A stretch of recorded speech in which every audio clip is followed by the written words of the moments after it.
অনেক মানুষ আমাদের আছে, আপনাদের আমাদের সমাজের ভিতরে এমন মানুষ আছেন, দেখতে চেহারাটা সুন্দর, খুব ভালো মানের মানুষ মনে হয়, কিন্তু তারা তাদের এতিম ভাতিজাদের, এতিম ভাগ্নিদের, এতিমদের সম্পদগুলো ভক্ষণ করে খায়, এতিমদের হক তারা পরিপূর্ণভাবে পূরণ করে না। আল্লাহ পাক বলতেছে, খুব দিনের কান লাগায় খেয়াল করেন, যারা আমার কর্মফলকে অস্বীকার করে, আখিরাতকে যারা অস্বীকার করে, তারা এক নম্বর কাজের ভিতরে তারা কি করে? এতিমদের সাথে খারাপ ব্যবহার করে। আমার আল্লাহ নবী বলে দিলেন, তামাম দুনিয়ার মানুষ রে, আমি আল্লাহ রাব্বুল আলামিন তোমাদেরকে আমার রসুল প্রেরণ করে দিয়েছি, আর আমার এই রসুলের মাধ্যমে তোমাদেরকে যে নিউজগুলো জানিয়ে দিচ্ছি, তোমাদেরকে যে মেসেজগুলো জানিয়ে দিচ্ছি, তোমরা ভালো করে শুনে রাখো, ভালো করে জেনে রাখো। আল্লাহ রসুল বলতেন, যখন কোনো মজলিসের মধ্যে, যখন কোনো খাবারের অনুষ্ঠানের মধ্যে একজন এতিম যদি বসে থাকে, আল্লাহ রাব্বুল আলামিন এতটাই খুশি হয়ে যায়, আল্লাহ বলে, আমি আমার আরশে আজিম থেকে ওই এতিম বাচ্চাকে আদর করার কারণে আমি আল্লাহ খুশি হয়ে যাই। জোরে বলে সুবহানাল্লাহ।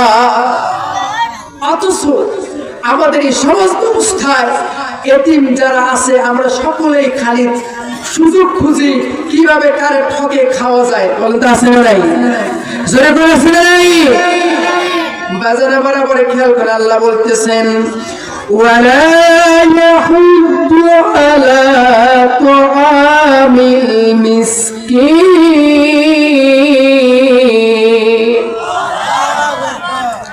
যারা আখিরাতকে অস্বীকার করে, আবু লাহাবের মতো স্বভাব যাদের, আবু লাহাবের বংশধর যারা, তারা কি করে? ওয়ালা ইয়াহুদ্দু আলা তুআমিল মিসকিন, আর তারা মিসকিনদের খাবার দেয় না। বাজান আমার গো, আল্লাহ রাসূল বললেন, তোমরা শুনে রাখো, যদি কোনো মানুষ অভুক্ত ক্ষুধার্ত কোনো মানুষ তোমার দরজার মধ্যে আসে, সে যদি তোমার কাছে কোনো খাবার চায়, মানুষ রে, তোমার খাবার যদি ঘরে না থাকে, তোমার যতটুকু খাবার আছে সে অর্ধেকটুকু খাবার তুমি নিজে খাবে, আর অর্ধেকটুকু খাবার তুমি মিসকিনদের ভিতরে দান করে দিবে। কারণ হলো কি, শুনে রাখো, মিসকিনদেরকে আমি আল্লাহ রাব্বুল আলামিন দুনিয়ার মধ্যে সমাজের ভারসাম্য রক্ষা করার জন্য প্রেরণ করেছি। আর তোমরা ধনী যারা আছো, তোমাদের ধন সম্পদের ভিতরে মিসকিনদের জন্য হক আমি আল্লাহ নির্ধারণ করে দিয়েছি। তোমরা মনে করো না যে এই মিসকিনরা এসে আমাদেরটা খেয়ে যাবে, বরং আমি আল্লাহ তোমাদের যে সম্পদ দিয়েছি, সেই সম্পদের মধ্যে তাদের জন্য আমি আল্লাহ হক রেখেছি। জোরে করে আল্লাহু আকবার। আমরা বর্তমান সময়ে মিসকিনদেরকে যে খাদ্য খাওয়ানো দরকার, এটা খাওয়াই। জোরে করে সুবহানাল্লাহ, এটা জোরে করে সুবহানাল্লাহ। খাওয়াই কিভাবে? মিসকিনদের খাওয়াই। আমাদের বাপ যদি মারা যায়, মাও যদি মারা যায়, বাপ মারা গেল, মাও মারা গেল, আত্মীয় স্বজন কেউ মারা গেলে 4 মাহ 10 মাহ 20 মাহ 40 ফতে আছে না নাই? কতখানি আছে না নাই? আমরা ফতেয়া অনুষ্ঠান করে মিসকিনদের খাওয়ানোর ব্যবস্থা করি। আচ্ছা, খুব ভালোভাবে উত্তর দিবেন, বুঝে উত্তর দিবে। পৃথিবীর বুকে এমন কোন আলেম, এমন কোন মুফতি, এমন কোন মুহাদ্দিসের জন্ম কি হয়েছে যে মুফতি, যে মুহাদ্দিস বলতে পারবে যে ফতেয়া করলে, 4 মাহ করলে, 10 মাহ করলে বাপ মায়ের গুনাহ মাফ হয়ে জান্নাতে যাবে? আওয়াজে বলতে পারবে? বলতে পারবে না। তারপরেও আমরা সেটাই করি। যদি যুক্তি দাঁড় করেন, যেই ব্যাপারে সিদ্ধান্ত আল্লাহ নিয়েছেন, মানুষ মারা যাওয়ার পরে মুসলমানের কোন সন্তান নির্ধারিত দিন করে 4 মাহ করতে পারবে না, 10 মাহ করতে পারবে না, 20 মাহ করতে পারবে না, ফতেয়া করতে পারবে না। অর্থাৎ নির্ধারিত দিন ধার্য করে কোন প্রকার আনুষ্ঠানিক ভাবে এরকম কোন অনুষ্ঠান করা যাবে না। বাজারে আমার বাংলাদেশের মধ্যে, বাংলাদেশের রাষ্ট্রীয় কার্যকলাপগুলো চালানোর জন্য বাজান আমার সপ্তাহে 7 দিনের ভিতরে 2টা দিন সরকারি ছুটি আছে, শুক্রবারের দিন আর শনিবার দিন সরকারি ছুটি ধরে কন্টেক্টেরা বাজারে। আপনাদের কাছে আমার প্রশ্ন, বাংলাদেশের সরকার 2 দিন বন্ধ রাখছে তার কামের সুবিধার জন্য। বলেন তো আল্লাহর দপ্তর পরিচালনার জন্য কোন দিন আছে নাকি যেই দিন অফিস বন্ধ থাকে? বন্ধ থাকে? আল্লাহর দরজা 24 ঘন্টায় খোলা। আমার আল্লাহ বলে, বান্দারে তোর বাবা মারা গেছে, বান্দারে তোর মা মারা গেছে, যেই মুহূর্তে যেই সময় তোর দরকার হবে, প্রয়োজন হবে, বান্দারে তোর বাবার জন্য দোয়া করবি, তোর মায়ের জন্য দোয়া করবি। 24 আওয়ার্স 24 ঘন্টা আমি আল্লাহর দরজা খোলা। বান্দা 24 ঘন্টায় যদি দোয়া করে, 24 ঘন্টা আল্লাহর দরবারে দোয়া কবুল হয়। আর আমাদের সমাজের কিছু বেদাতি, আমাদের সমাজে কিছু কুসংস্কার রয়েছে। 4 মাস করতে হয়, 10 মাস করতে হয়, 20 মাস করতে হয়, ফতোয়া করতে হয়। জোরে বলেন কিনা? আপনাদের স্পষ্ট বলে দিচ্ছি, এই 4 মাস 10 মাস 20 মাস আগে যারা করছেন, ইতিপূর্বে যারা করেছেন, আজকে তওবা করবেন যে আল্লাহ আমরা ভুল করছি, এটা আমাদের করা ঠিক হয় নাই। আজকের পর থেকে নিয়ত করবে আর কোন 4 মাস 10 মাস ফতোয়া চলবে হুজুর চলবে না। কেমনে? কেন চলবে না? বাপ দাদারা করে আসছে, এতদিন ধরে করে এলো, এতদিন হুজুরে খায় আইলো, আর আপনি বলছেন যাবেন না। প্রশ্ন করতে পারেন, আমি আপনার উত্তর দেই।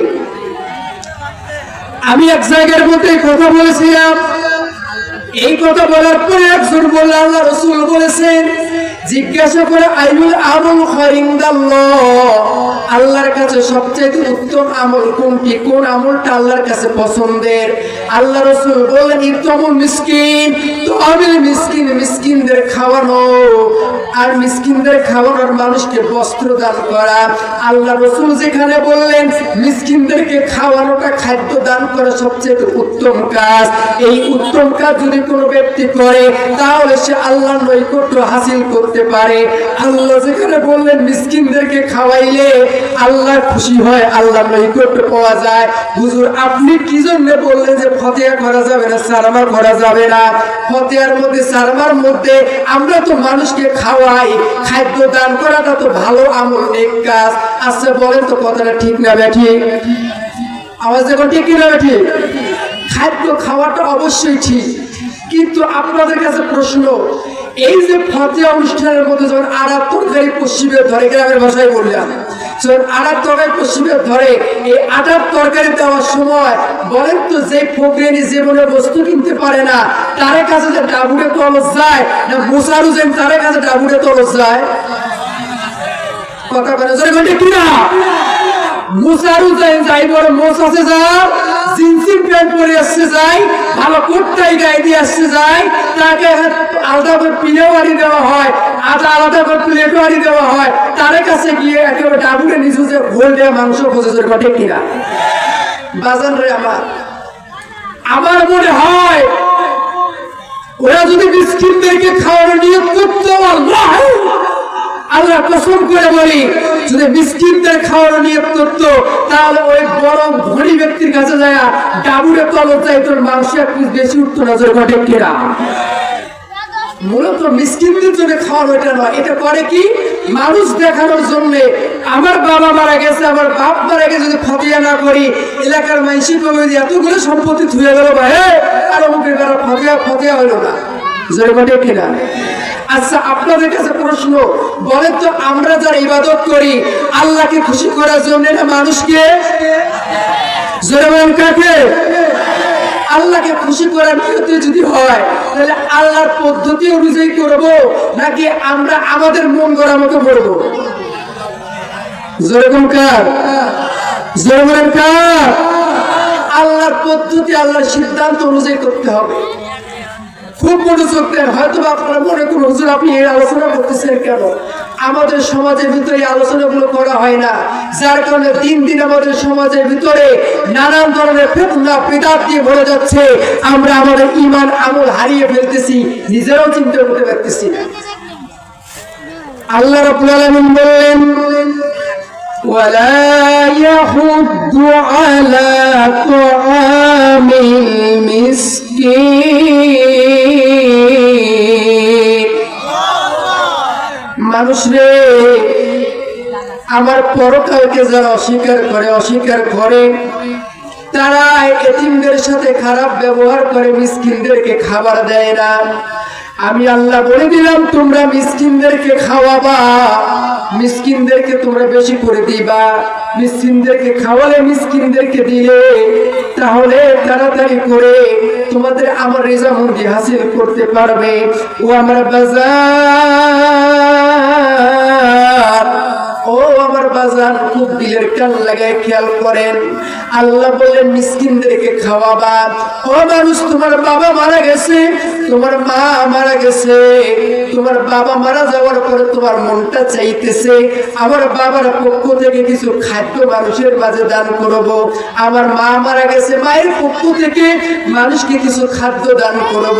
যদি তোমার এই নিয়তটা হয়ে থাকে তাহলে তুমি তোমার গ্রামের মধ্যে সবচেয়ে মিসকিন মানুষ যেই মানুষটা গরিব মানুষ, এই এমন করে তুমি 20টা বা 50টা তোমার সাধ্য অনুযায়ী যতগুলো পারবা তুমি সেই লোকের নামের তালিকা করবা। সেই নামের তালিকাগুলো করে তুমি বাজার থেকে চাউলের বস্তা কিনবা। তোমার সামর্থ্য 20টা লোককে খাওয়ানোর জন্য, তোমার সামর্থ্য 20,000 টাকা তহবিল তোমার জোগাড় হয়েছে, বাবা মার জন্য তুমি 20,000 টাকা জোগাড় করতে পারছো। বাজার থেকে তুমি 15টা 20টা চাউলের বস্তা কিনে আনবা। আনার পরে যেই মানুষগুলো দুস্থ, যেই মানুষগুলো খাবার খাইতে পারে না, যেই মানুষগুলো চাউল কিনতে পারে না, তুমি তাদের ঘরের মধ্যে 1 বস্তা চাউল দিয়ে আসবা, হাতের মধ্যে 500 টাকা তুমি দিয়ে আসবা। এমন একটা মিসকিন মানুষের যার ঘরে ভাত নাই, তার ঘরে যদি তুমি 1 বস্তা চাউল দিয়ে আসো, মিসকিন তার পরিবারের মধ্যে কমপক্ষে 10 দিন 15 দিনের খাবারের ব্যবস্থা হয়ে যাবে। আল্লাহ বলে তো আমি মিসকিন দ্বারা আমি আল্লাহ এটা বুঝাইছি, তোমাদের এলাকার মধ্যে কেউ যদি অভাবী থাকে, খাদ্য কিনতে না পারে, তোমরা তাদের খাবারের ব্যবস্থা করবে। আর তোমরা ফতিয়া নামক যে খাবারের ব্যবস্থা করো, এটা হচ্ছে ভণ্ডামি, ভণ্ডামি, ভণ্ডামি। জোরে ঠিক কিনা? হুজুর ভণ্ডামি কেন? বিশেষ করে যুবকরা বললো ভণ্ডামি, আবার যুবক করে বললো হ্যাঁ, আমাদের অনেক ছাত্র ভাই যারা আছে 15 বছর 17 বছর অথবা 20-22 বছর 25 বছরের ছেলেদেরকেও দেখছি, এদেরকে দাওয়াত দেওয়া লাগে না ফতেয়ার মধ্যে। যদি খবর পাইছে অমুক এলাকার মধ্যে দাওয়াত আছে, এবার মোবাইলে ফোন করিয়া কি আমি জোগাড় করে দাওয়াত 50 জন যায়। জোরে ঠিক কিনা? আমাদের কিনা বাজারে আমার কিছু মিসকিন আছে, 2 ধরনের মিসকিন। এক ধরনের মিসকিন আছে খাবারের মিসকিন, আর স্বভাবের মিসকিন। আল্লাহ রাসূল হাদিসের মধ্যে বলে দিলেন, খুব খেয়াল করেন। আমার আল্লাহ নবী বললেন, যদি কোনো ব্যক্তি বিনা দাওয়াতে কোনো অনুষ্ঠানে দাওয়াত খাইতে যায়, সে ঢুকলো মনে চোরের মতো করে। যখন সে বিনা দাওয়াতে অনুষ্ঠানে খাইতে যাবে, সে চোর হয়ে ঢুকবে। আর যখন দাওয়াত খায় বের হয়ে আসবে, ওই ব্যক্তি টাকাই খায় বের হয়ে আসবে। তার মানে বিনা দাওয়াতে যায় তারা হলো চোর। জোরে ঠিক কিনা? যারা বিনা দাওয়াতে যায় তারা কি? আরে জোরে কি? বিনা দাওয়াতে যায় তারা হলো চোর। আর খায়া যারা বের হয়ে আসে তারা হলো ডাকাত। বাজার আপনারা যারা এখানে আছে, পুরুষ মানুষ যারা বসে আছে,